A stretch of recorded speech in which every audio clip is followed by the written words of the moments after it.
पूजा पूर्व आसिला खुशी खबर कमिला सुना दर जानतु किणवा पूर्व आज मूल्य जाना संपूर्ण खबर ता पूर्व वीडियो को लाइक और चैनल को सब्सक्राइब करनथिले एबे ही सब्सक्राइब करी पाखरे आसुथिबा घंटी चिन्ह को दबाई दियो। 25 अगस्त अर्थात सोमवार आज सुना और रूपा मूल्य सामान्य ह्रास पाइछि।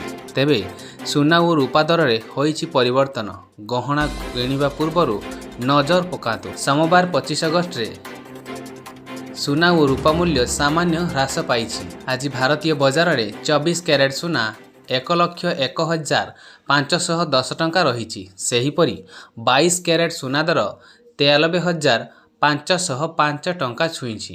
तेबे राजधानी भुवनेश्वर रे 24 कैरेट सुनार मूल्य 10 ग्राम पिछा 1,01,510 टंका रही बेले 22 कैरेट सुनार मूल्य 93,050 टंका को पहुँची।